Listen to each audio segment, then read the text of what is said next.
মৰমৰ ছাত্ৰ ছাত্ৰীসকল, তোমালোকক ইতিমধ্যে মই শব্দ শব্দ অধ্যায় 12 নম্বৰ অধ্যায়টো তোমালোকক পঢ়ালোঁ।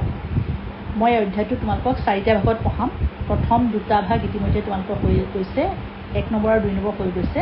আজি তোমালোকক 3 নম্বৰ ভাগটো পঢ়াব খুজিছোঁ।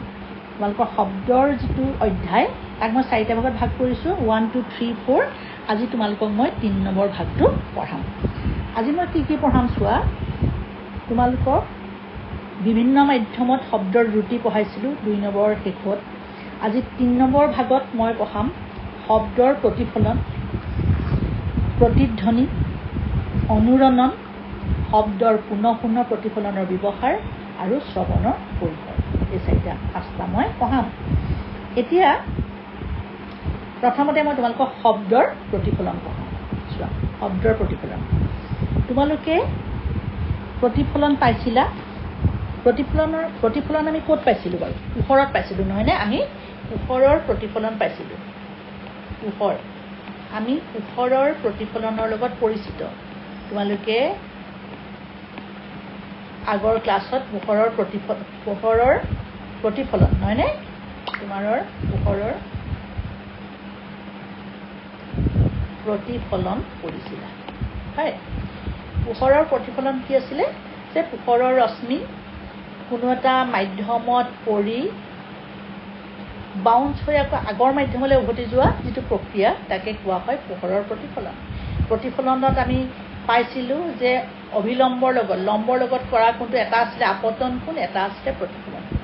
ঠিক তেনেকৈ পোহৰৰ যেনেকৈ তোমাৰ গোটা মাধ্যম বা গোটা বা তৰল মাধ্যমত খুন্দা খাই যেনেকৈ প্ৰতিফলন হৈছিলে, ঠিক তেনেকৈ শব্দৰো পোহৰৰ যেনেকৈ প্ৰতিফলন হয়, তোমাৰ শব্দৰো প্ৰতিফলন হয়। শব্দৰ প্ৰতিফলন হয়। খালি শব্দৰ প্ৰতিফলন হ'বৰ কাৰণে প্ৰতিবন্ধকটো ডাঙৰ হ'ব লাগে। প্ৰতিবন্ধক তোমাৰ কেনেকুৱা হ'ব লাগে? ডাঙৰ প্ৰতিবন্ধক। শব্দৰ প্ৰতিফলন হ'বলৈ প্ৰতিবন্ধকটো গোটা বা জুলীয়া ডাঙৰ প্ৰতিবন্ধক হ'ব লাগিব। প্ৰতিবন্ধকটো ডাঙৰ হ'ব লাগিব। পোহৰৰ প্ৰতিফলনত যেনেকৈ 2টা সূত্ৰ মানি চলে, ঠিক তেনেকৈ শব্দৰ ক্ষেত্ৰতো 2টা সূত্ৰ মানি চলে। যে আমি পোহৰৰ প্ৰতিফলনত পাইছিলোঁ নহয়নে? আমি পোহৰৰ প্ৰতিফলনত কি পাইছিলোঁ যে আপতন কোণ। এনেকৈ আমি যেতিয়া পোহৰ পঢ়িছিলোঁ নহয় জানো, এইটো আপতিত ৰশ্মি আছিলে। লম্বৰ লগত কৰা এইটো আপতন কোণ I কৈছিলোঁ, প্ৰতিফলন কোণ R আছিলে নহয় জানো? যে আপতন কোণ I প্ৰতিফলন কোণ R ৰ সমান। 1 নম্বৰ সূত্ৰ আছিলে। 2 নম্বৰ সূত্ৰটো কি আছিলে? আপতিত ৰশ্মি, প্ৰতিফলিত ৰশ্মি আৰু অভিলম্ব একেখন সমতলতে থাকে। ঠিক তেনেকৈ শব্দৰ ক্ষেত্ৰতো একেটা। শব্দৰ ক্ষেত্ৰতো শব্দ তৰংগ এটা যেতিয়া এনেকৈ তোমাৰ আপতিত হ'ব, শব্দ তৰংগ আপতিত হ'লে তাত এডাল যদি লম্ব থাকে, তেতিয়া আপতন কোণ এই প্ৰতিফলন কোণৰ সমান হ'ব। আকৌ চোৱা, আপতিত ৰশ্মি, আপতিত তৰংগ, প্ৰতিফলিত তৰংগ, অভিলম্ব একেখন সমতলতে থাকে। গতিকে শব্দয়ো পোহৰৰ নিচিনাকৈ প্ৰতিফলনৰ সূত্ৰ মানি চলে। খালি শব্দৰ ক্ষেত্ৰত প্ৰতিবন্ধক কেনেকুৱা হ'ব লাগিব? ডাঙৰ। এতিয়া সেইটো বুজাবৰ কাৰণে মই এটা পৰীক্ষাৰ সহায়ত তোমালোকক বুজাব খুজিছোঁ। এইটো এটা এক্সপেৰিমেণ্ট ধৰা। ইয়াত কি কৰা হৈছে, এই পৰীক্ষাটোত তোমাৰ এইটো এটা ধৰা টিউব এটা লৈছে হয়নে? আৰু ইয়াত এটা শব্দৰ উৎস হিচাপে ক্লক বা ঘড়ী এটা দিছে। এইটো ঘড়ী নহয়নে? এইটো এটা ঘড়ীটো দিছে। ঘড়ীটো যেতিয়া টিক টিক শব্দ কৰিছে, সেই টিক টিক শব্দ এই নলীটোৱেদি, এই টিউবেদি সোমাই গৈছে। সোমাই পেলাই এইফালে তুমি কাণখন পাতি আছা। এতিয়া তুমি এখন এনেকুৱাকৈ এডজাষ্ট কৰিব লাগিব, এই টিউবটো এনেকুৱাকৈ এডজাষ্ট কৰিব লাগিব, মানে ঠিক কৰিব লাগিব যাতে শব্দটো ডাঙৰকৈ শুনা। তুমি এডজাষ্ট কৰি ল'লা। যেতিয়া শব্দটো ডাঙৰকৈ শুনিবা সেই স্থানতে থৈ দিলা। তাৰপিছত এইডাল নৰ্মেল কোণ যদি জোখা আপতন কোণ আৰু এইটো প্ৰতিফলন কোণ, কাৰণ এইটো আপতিত তৰংগ, শব্দ তৰংগ এইটো আপতিত নহয় জানো? এইডাল লম্ব, গতিকে এইটো আপতন কোণ। এইটো তোমাৰ প্ৰতিফলিত, শব্দ তৰংগ প্ৰতিফলিত হৈছে, গতিকে এইটো প্ৰতিফলিত তৰংগ, আৰু এইটো নৰ্মেলৰ লগত এইটো প্ৰতিফলন কোণ। দেখিবা এই আপতন কোণ প্ৰতিফলন কোণৰ সমান। আৰু দ্বিতীয় সূত্ৰটো চোৱা, আপতিত তৰংগ, প্ৰতিফলিত তৰংগ, নৰ্মেল বা লম্ব একেখন সমতলতে আছে। গতিকে শব্দ তৰংগেও পোহৰৰ দৰে প্ৰতিফলনৰ সূত্ৰ মানি চলে, অৰ্থাৎ শব্দৰ প্ৰতিফলন হয়। পোহৰৰ যেনেকৈ প্ৰতিফলন হয়, শব্দৰো প্ৰতিফলন হয়। আৰু শব্দত প্ৰতিফলন হ'বলৈ আমাৰ প্ৰতিবন্ধকটো কেনেকুৱা হ'ব লাগিব? ডাঙৰ প্ৰতিবন্ধক হ'ব লাগিব। বুজি পাইছা? গতিকে শব্দৰ প্ৰতিফলন হয়। এতিয়া আমি নেক্সট চাম তোমাৰ প্ৰতিধ্বনি। এতিয়া চোৱা, প্ৰতিধ্বনি, এই ল'ৰাজনে কি কৰিছে? তেওঁ হাত চাপৰি বজাইছে, নহয়নে? এটা মানুহ, ধৰা এইটো চিম্বল এটা দি দিছোঁ, হাত চাপৰি বজাইছে, এইটো প্ৰতিবন্ধক। কি হৈছে? বজোৱাৰ পিছত শব্দটো প্ৰতিফলিত হৈ তেওঁৰ কাণত পৰিছে। একেটা হাত চাপৰি তেওঁ আহি পেলাই কাণত পৰিছে। এই প্ৰতিফলিত হৈ পেলাই যে কাণত পৰিলেহি, সেইটো কোৱা হয় প্ৰতিধ্বনি। এইটো নাম হৈছে প্ৰতিধ্বনি। আকৌ এই ল'ৰাটোৱে চোৱাচোন, সি কি কৰিছে? ইক' পইণ্ট, প্ৰতিধ্বনি। ইক' পইণ্ট মানে যে যিটো বিন্দুত প্ৰতিধ্বনি হয়। এতিয়া ডাঙৰ জেগাডোখৰ তুমি প্ৰতিবন্ধক আছে, তাত যদি এটা ইক' পইণ্টত থিয় হয়, সি ইয়' বুলি চিঞৰি দিলে, চোৱা ইয়', লগে লগে তালৈ শব্দবোৰ ঘূৰি আহিছে, ঐ এনেকৈ ঘূৰি আহিছে, নহয়নে? ইয়' বুলি চিঞৰিলে। তাৰ মানে কি জানানে? প্ৰতিধ্বনি হ'বলৈ হ'লে তোমাৰ যিটো তৰংগ, শব্দ তৰংগ তুমি কথা ক'বা, সেই তৰংগটো ঘূৰি আহি প্ৰতিফলিত হৈ তোমাৰ কাণত পৰিবলৈ কমেও সময় কিমান লাগিব জানানে? কমেও 0.1 ছেকেণ্ড হ'ব লাগিব। 0.1 ছেকেণ্ড। তাৰ মানে কি? মানুহৰ মনত 0.1 ছেকেণ্ড সময়লৈকে শব্দ তাৰ ৰৈ যায়। শব্দটো 0.1 ছেকেণ্ডলৈ স্থায়ী হৈ ৰৈ যায়। 0.1 ছেকেণ্ডৰ পাছত বা 0.1 ছেকেণ্ডতকৈ তলত যদি প্ৰতিফলন হয়, তেতিয়াহ'লে কিন্তু প্ৰতিধ্বনি নুশুনে। গতিকে প্ৰতিধ্বনি হ'বলৈ হ'লে মেক্সিমাম সময় হ'ব, মিনিমাম কমেও 0.1 ছেকেণ্ড হ'ব লাগিব। 0.1 ছেকেণ্ড বা তাতকৈ বেছি হ'ব লাগিব, তেতিয়াহে প্ৰতিধ্বনি হ'ব। আৰু প্ৰতিধ্বনি হ'বলৈ এই যিজন বক্তা, যিজনে কথা কৈছে বা হাত চাপৰি বজাইছে, সেইজনৰ প্ৰতিবন্ধকৰ মাজত এটা নিৰ্দিষ্ট দূৰত্ব থাকিব লাগিব। বুজিছানে? এতিয়া ধৰা তোমাৰ কি হৈছে? এই কথা কৈছে, ল'ৰাজনে কথা কৈছে, তোমাৰ কথা কওঁতে আমি ধৰা দূৰত্বটো ওলাব খুজিছোঁ, মানে প্ৰতিবন্ধক আৰু তেওঁৰ মাজত দূৰত্ব কিমান। এতিয়া দূৰত্বটো ওলাবৰ কাৰণে যাওঁতে তোমাৰ লাগিছে ডি, নহয়নে? শব্দ তৰংগটো যাওঁতে লাগিছে ডি, ৰিফ্লেক্ট বেক হৈ আহিছে নহয় আকৌ ডি। গতিকে মুঠ দূৰত্বটো কিমান হৈ গ'ল? তোমাৰ মুঠ দূৰত্ব হ'ব তোমাৰ ডি প্লাছ ডি সমান ৱাইজ ডি। আৰু সময় হ'ব লাগিব, মই তোমাক কৈছোঁ, সময়টো হ'ব লাগিব কমেও 0.1 ছেকেণ্ড। ইয়াতকৈ কম হ'ব নোৱাৰিব, 0.1 ছেকেণ্ড হ'ব লাগিব। আমি এতিয়া টুৱাইজ ডিটো কেনেকৈ উলিয়াম? ধৰা এতিয়া কি হৈছে? প্ৰতিফলক উৎপত্তিস্থলৰ পৰা প্ৰতিফলক পৃষ্ঠলৈ পুনৰ উভতি আহোঁতে ক'লো নহয় টুৱাইজ ডি সময় লাগিছে, নহয়নে? এতিয়া ধৰি ল'লা 22 ডিগ্ৰী চেণ্টিগ্ৰেড উষ্ণতাত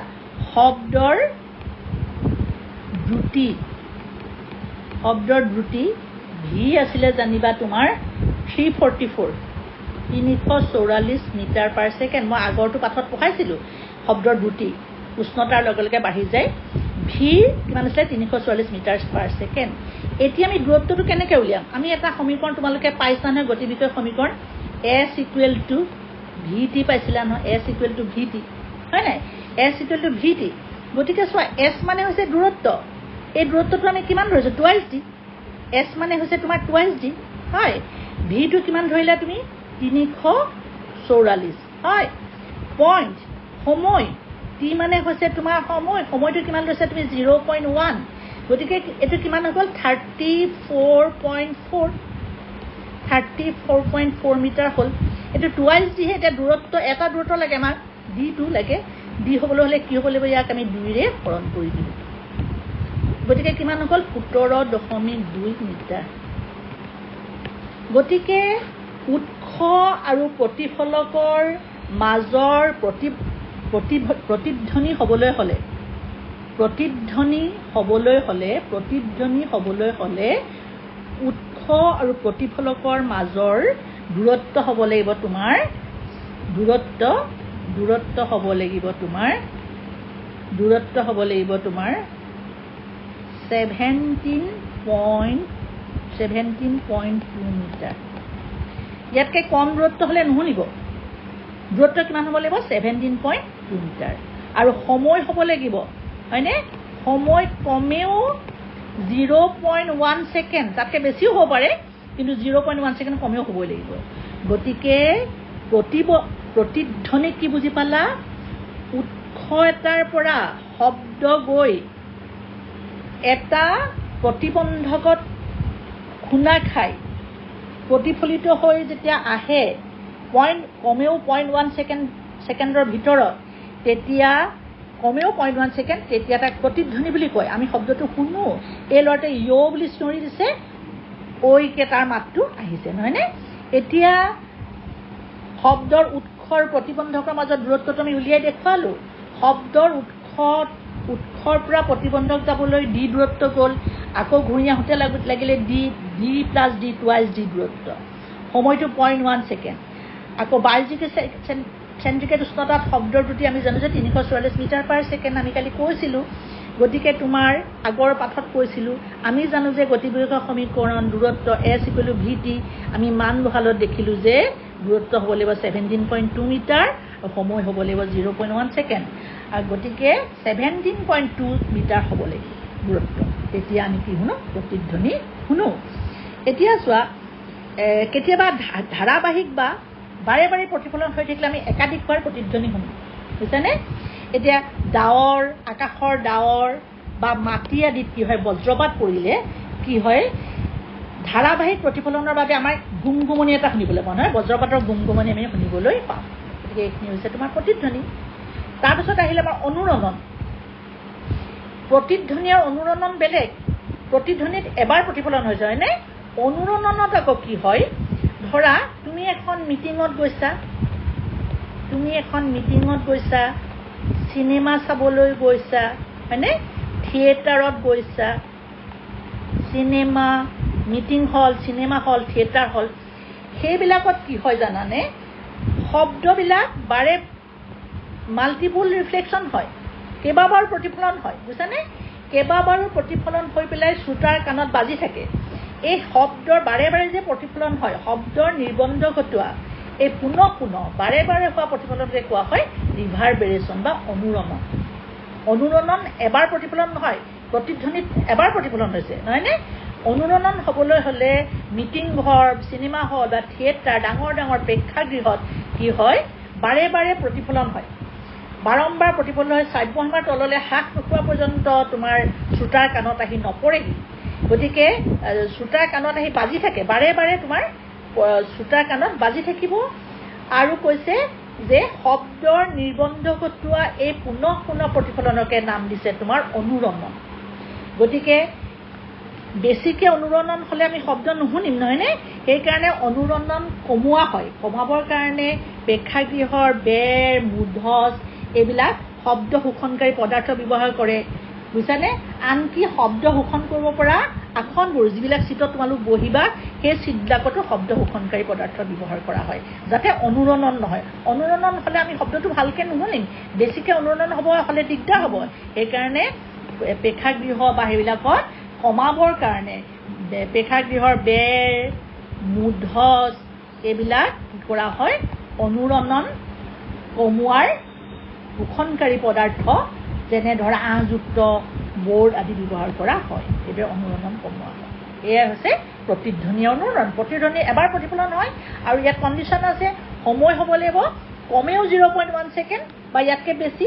কিন্তু দূৰত্ব হ'ব লাগিব 17.2 মিটাৰ প্ৰতিবন্ধক আৰু উৎসৰ মাজৰ দূৰত্বটো 17.2 মিটাৰ তেতিয়াহে প্ৰতিধ্বনি হয় ইয়াত এবাৰ প্ৰতিফলন হয় অনুৰণনত কিন্তু বাৰে বাৰে প্ৰতিফলন হয় শব্দৰ কি হয় বাৰে বাৰে প্ৰতিফলন নহয় সেইটোকে শব্দৰ নিৰ্বন্ধ ঘটোৱা পুনঃ পুনঃ প্ৰতিফলনকে কোৱা হয় অনুৰণ। তাৰপিছত মই তোমালোকক এতিয়া পঢ়া শব্দৰ এই যে পুনঃ পুনঃ প্ৰতিফলন যে ক'লো অনুৰণনত যে হৈছিলে তাৰ ব্যৱহাৰো আছে। আকৌ শব্দৰ পুনঃ পুনঃ প্ৰতিফলনৰ ব্যৱহাৰ কৰিব পাৰি। এতিয়া চোৱা, এইটোৱে ধৰা এইটো এটা মেগাফোন নহয়নে? মেগাফোন হৈছে মানে ধ্বনিবৰ্ধক। এইটো মেগাফোন হৈছে ধ্বনিবৰ্ধক, মানে তোমাৰ মাতটো বঢ়াই দিয়ে। ইয়াত কি কৰা হৈছে, এইখিনিতে যেতিয়া কথা কৈছে মেগাফোনত কথা ক'লে কি হয়, এই শংকু আকৃতিৰ কথা কৈছে, কথা কৈ পেলাই ইয়াৰ মুখত শব্দই যে কথা কৈছে এটা পুনঃ পুনঃ প্ৰতিফলন হৈ শ্ৰোতাৰ ফালে গতি কৰিছে, বুজিছানে?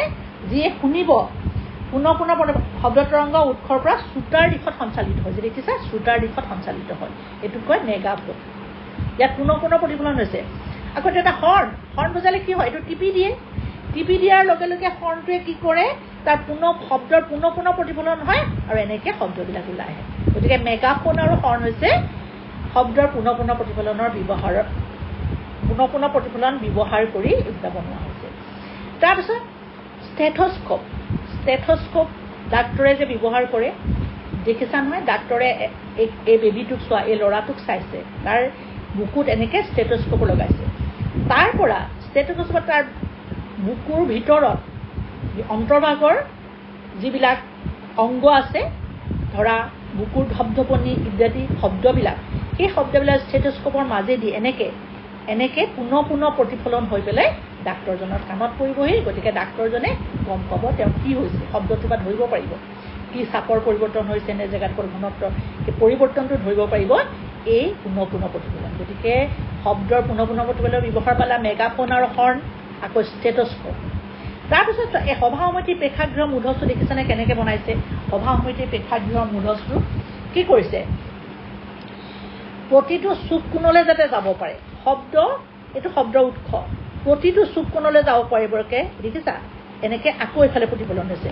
এই দৰ্শক বহি আছে, এইবিলাক প্ৰতিজন দৰ্শকে শুনিছে হয় নাই? প্ৰতিটো চুক কোণলৈ যাবলৈ তেনেকৈ মূধচটো বনোৱা হয়, যাতে প্ৰতিটো অৰ্থাৎ বক্ৰাকৃতি কৰে। মূধচটো অকণমান বক্ৰাকৃতি বেকা কৰি দিয়ে। কিহৰ কাৰণে বেকা কৰে? যাতে শব্দৰ প্ৰেক্ষাগৃহৰ প্ৰতিটো চুক কোণলৈ প্ৰতিফলিত শব্দটো যাব পাৰে। এই শব্দৰ যিটো পুনঃ পুনঃ প্ৰতিফলন হৈছে প্ৰতিটো চুক কোণলৈ যাবৰ কাৰণে এইটো বক্ৰাকৃতি কৰে। তাৰপিছত কেতিয়াবা আকৌ এখন ধ্বনি ফলক লগাই দিয়ে, এনেকৈ এখন ডাঙৰ ডাঙৰ প্ৰেক্ষাগৃহত এনেকৈ এখন ধ্বনি ফলক লগাই দিয়ে, বুজিছানে? ধ্বনি ফলকত শব্দবোৰ প্ৰতিফলিত হয়। এই শব্দবোৰ এইটো শব্দৰ এইটো উৎস নহয়নে? তাৰ পৰা এনেকৈ শব্দবিলাক ইয়াত পৰিছে ধ্বনি ফলকত আৰু এনেকৈ প্ৰতিফলিত হৈ কেওফালে গৈছে। গতিকে ডাঙৰ ডাঙৰ অডিটৰিয়াম আদিত প্ৰেক্ষাগৃহৰ মূধচ বক্ৰাকাৰ কৰে আৰু কেতিয়াবা ধ্বনি ফলক চাউণ্ড বোৰ্ড ধ্বনি ফলকো ব্যৱহাৰ কৰে। এইদৰে শব্দৰ পুনঃ পুনঃ প্ৰতিফলন কৰে। তাৰপিছত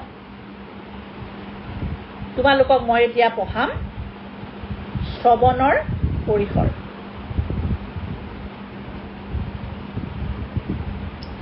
শ্ৰৱণৰ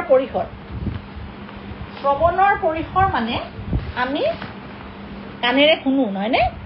এতিয়া মানুহৰ শ্ৰৱণৰ পৰিসৰ কেনেকুৱা জানানে? আমি নিৰ্দিষ্ট কম্পনাংকৰ ভিতৰতে শুনো। তাৰমানে মানুহৰ কাণে 20 হাৰ্টজৰ পৰা, তোমালোকে জানা যে কম্পনাংকৰ একক হাৰ্টজ, মই তোমালোকৰ আগৰ পাঠত কৈছোঁ, 20 হাৰ্টজৰ পৰা 20,000 হাৰ্টজৰ ভিতৰতহে শব্দ শুনে। বুজি পাইছা? এতিয়া 20 হাৰ্টজ কম্পনাংকৰ কম্পনাংক, তাৰমানে এইবিলাকে কম্পনাংক বুজাইছে কিবা, কাৰণ কম্পনাংকৰ ওপৰতহে শব্দটো হ'ব, কম্পন হ'লেহে শব্দৰ সৃষ্টি হ'ব। কিমান বাৰ কম্পন হৈছে সেইটোৱে কম্পনাংক। আগৰবাৰ মই তোমালোকক কৈছিলোঁ আগৰ পাঠতে, কম্পনাংক হ'ব লাগিব 20 হাৰ্টজ আৰু 20,000 হাৰ্টজৰ মাজত। এতিয়া 20 হাৰ্টজতকৈ যদি কম হয়, বুজিছানে? 20 হাৰ্টজতকৈ যদি কম, 20 হাৰ্টজতকৈ যদি কম কম্পনাংক হয়, কম কম্পনাংকৰ 20 হাৰ্টজতকৈ কম কম্পনাংকৰ শব্দক কয় তোমাৰ অৱশব্দ। 20 হাৰ্টজতকৈ কম কম্পনাংকৰ শব্দক কি বুলি কয়? অৱশব্দ। গতিকে অৱশব্দ কি? শ্ৰৱণৰ পৰিসৰ হৈছে 20 হাৰ্জৰ পৰা 20,000 হাৰ্জ। তাৰমানে এজন মানুহে মানুহৰ শ্ৰৱণৰ পৰিসৰ এজন মানুহে কিমান কম্পনাংক শুনে 20 হাৰ্জৰ পৰা 20,000 হাৰ্জলৈ। 20 হাৰ্জতকৈ যদি কম কম্পনাংক হয় তাক কি বুলি কয় অৱশব্দ। সেই অৱশব্দ কোনে কোনে শুনা পায় জানানে? এতিয়া আমাৰ কাণে যদি আমি অৱশব্দ নুশুনো আমাৰ কাণে যদি অৱশব্দ শুনিলোহেঁতেন তেতিয়া আমি মৌ মাখিৰ পাখিৰ গুঞ্জনটো শুনিলোহেঁতেন। আমি শুনা নাপাওঁ। মৌ মাখি আমি গুণগুণ কৰে বুলি কওঁ, আমিতো শুনা নাপাওঁ, গুণগুণ কৰে।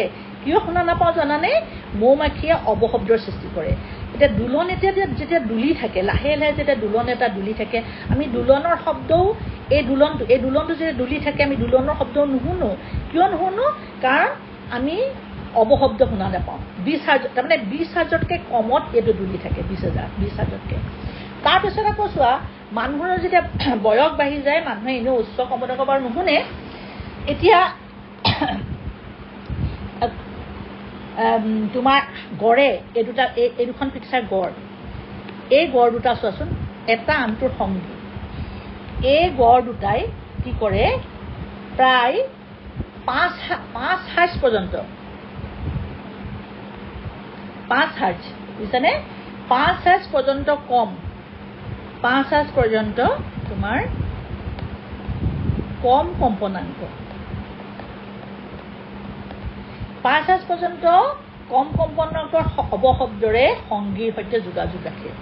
তাৰমানে গড়ে কথা নাপাতে কিন্তু ইটোৰ লগত সিটো যোগাযোগ কিমান কম্পনাংক ৰাখে জানানে? 5,000 পৰ্যন্ত কম কম্পনাংক 5 হাজাৰ কৈছোঁ তোমাৰ 5 হাৰ্জ পৰ্যন্ত কম কম্পনাংক। 5 হাৰ্জ মানে কি 20তকৈ কম। গতিকে অৱশব্দৰে সংগীৰ লগত যোগাযোগ ৰাখে। গড়ে নিজৰ সংগীৰ লগত অৱশব্দৰে যোগাযোগ ৰাখে। কিমান সীমাটো কিমান 5 হাৰ্জ পৰ্যন্ত কম কম্পনাংকৰ। বুজি পাইছা? তাৰপিছত তিমি মাছ, এইটো এটা তিমি মাছ তিমি মাছ আৰু গড় হাতী নাই এইটো হাতী। তিমি মাছ আৰু হাতী ইহঁতেও অৱশব্দ উৎপন্ন কৰে জানানে? তিমি মাছ আৰু হাতীয়েও তোমাৰ অৱশব্দ উৎপন্ন কৰে। গতিকে এইটো পৃষ্ঠাত মই তোমালোকক অৱশব্দ কোনে কোনে উৎপন্ন কৰে দেখুৱাইছোঁ। অৱশব্দ কাক বোলে? 20 হাৰ্জতকৈ কম কম্পনাংকৰ শব্দক অৱশব্দ বোলে। মানুহৰ শ্ৰৱণৰ পৰিসৰ হৈছে 20 হাৰ্জৰ পৰা 20,000। ইয়াৰ মাজত যিখিনি সেইখিনিহে মানুহে শুনে।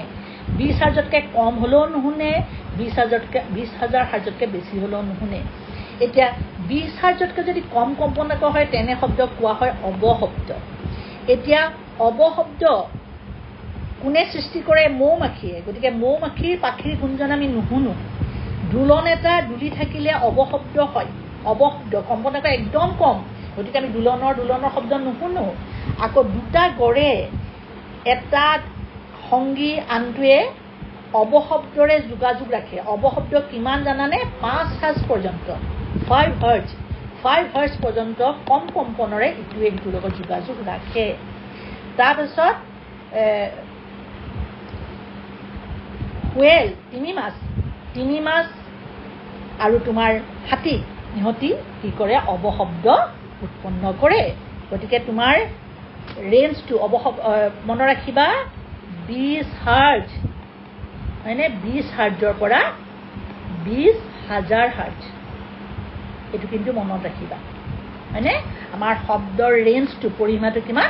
20 হাৰ্জৰ পৰা 20,000 হাৰ্জ হয়নে? এইটো পৰিসীমা হৈছে তোমাৰ 20 হাৰ্জৰ পৰা 20,000 হাৰ্জ। এইটো হৈছে শ্ৰৱণৰ পৰিসীমা। এতিয়া মই তোমালোকক কোনে কোনে অৱশব্দ উৎপন্ন কৰা মনত ৰ'ব নহয় তোমালোকৰ যে মৌ মাখিৰ পাখিৰ গুঞ্জন অৱশব্দ, তোমাৰ দোলন এটা যেতিয়া দুলি থাকে তেতিয়া অৱশব্দ হয়নে? মৌ মাখিৰ গুঞ্জনত অৱশব্দ, দোলন দুলি থাকিলে অৱশব্দ। তাৰপিছত গড়ে সংগীৰ লগত অৱশব্দৰে যোগাযোগ ৰাখে। তাহাঁতৰ কিমান সীমাটো 5 হাৰ্জ একদম কম 5 হাৰ্জ পৰ্যন্ত। তাৰপিছত আকৌ তিমি মাছ, সাগৰত থকা তিমি মাছ, হাতী এইবিলাকে অৱশব্দ উৎপন্ন কৰে।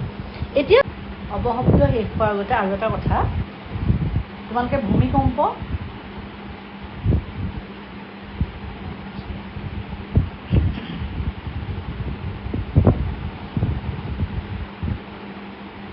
তোমালোকে সকলোৱে ভূমিকম্পৰ কথা জানা নহয় হয়নে ভূমিকম্প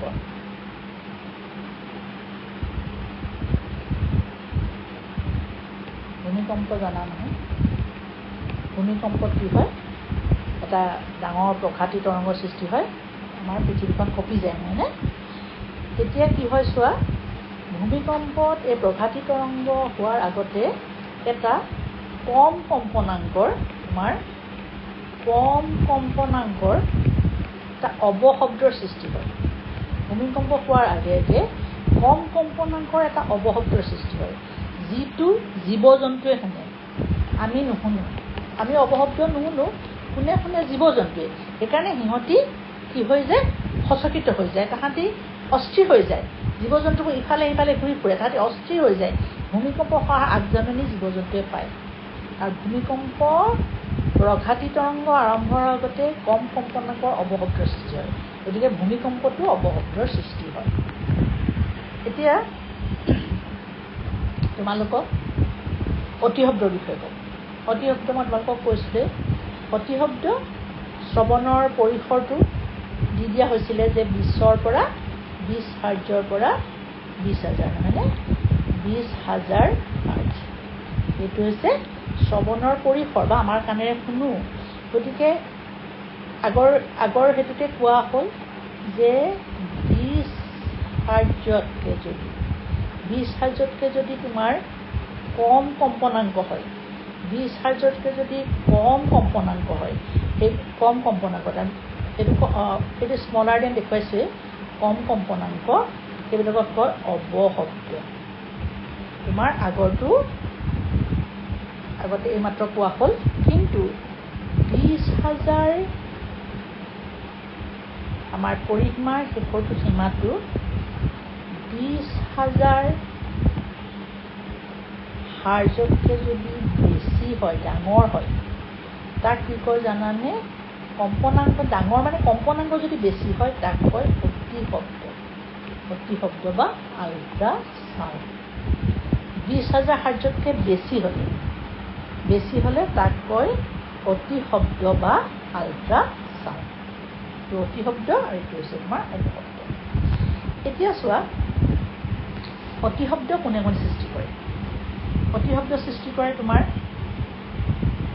তিমি মাছে ডলফিন সাগৰত থকা ডলফিনে অতিশব্দৰ সৃষ্টি কৰে তোমাৰ বাদুলিয়ে কৰে বাদুলিয়েতো অতিশব্দৰ সহায়ত চিকাৰো ধৰে অতিশব্দৰ সৃষ্টি কৰে পিছত তোমালোকক আকৌ কম অতিশব্দৰ বাদুলিয়ে সৃষ্টি কৰে আৰু কোনে কৰে এইটো হৈছে শিশু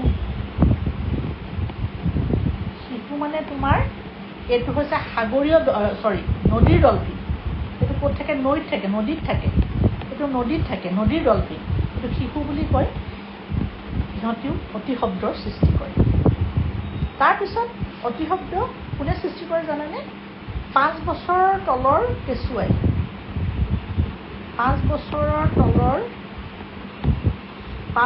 তলৰ কেঁচুৱা আৰু কুকুৰ 5 বছৰৰ তলৰ কেঁচুৱাৰ কুকুৰে অতিশব্দ শুনা পায় সিহঁতি কিমান শুনা পায় জানানে 25 কিলোহাৰ্জ তাৰমানে প্ৰায় 25,000 হাৰ্জলৈকে এটা কেঁচুৱা আৰু কুকুৰে বুজিছেনে 25,000 হাৰ্জলৈকে শুনা পায় কেঁচুৱা আৰু কুকুৰে তাৰমানে তাহাঁতি অতিশব্দ শুনা পায় গতিকে তোমালোকে গম পালা যে মানুহৰ শ্ৰৱণৰ পৰিসৰ 20ৰ পৰা 20,000 হাৰ্জ আৰু তাত 20 হাৰ্জতকৈ যদি কম কম্পনাংক হয় তাক কয় অৱশব্দ 20,000 হাৰ্জতকৈ যদি বেছি কম্পনাংক হয় তাক কয় অৱশব্দ কোনে কোনে কৰে মই তোমালোকক ক'লোঁ মৌমাখিৰ গুঞ্জন ঝুলন হয়নে তাৰপিছত গড়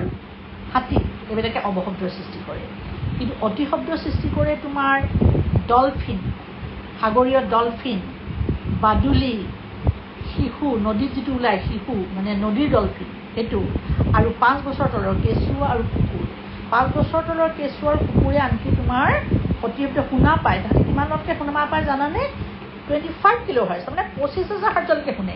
মানুহে 20,000 হাৰ্জলৈকে শুনে, কেঁচুৱাই কিন্তু 25,000 হাৰ্জলৈকে শুনে। সেইকাৰণে কেঁচুৱা তোমাৰ পটককৈ সাৰ পায় যে শব্দ হ'লে তাহাঁতি কান্দি উঠে হঠাতে। কুকুৰে চাবাচোন কেতিয়াবা শুই থকা হঠাতে ভুকি উঠে, তাৰমানে তাহাঁতি কিবা অতি শব্দ শুনা পায়। সেইকাৰণে কিহৰ কাৰণে? কাৰণ তাহাঁতি অতি শব্দ 25 কিলোহাৰ্জলৈকে শুনা পায়। গতিকে এইখিনিয়ে তোমালোকৰ শ্ৰৱণৰ পৰিসৰ, অৱশব্দ অতিশব্দৰ বিষয়ে ক'লোঁ। ইয়াৰ পিছৰটো যিটো মই পঢ়াম তোমালোকৰ 4 নম্বৰ পাঠত, 4 নম্বৰ পাঠত তোমাৰ অতিশব্দৰ প্ৰয়োগখিনি পঢ়াম। অতিশব্দৰ প্ৰয়োগ পঢ়াম আৰু কাণটো পঢ়াম। এই দুটা পঢ়াম। আজিলৈ ইমানতে থ'লোঁ। আশা কৰোঁ তোমালোকে বুজি পাইছা। ধন্যবাদ।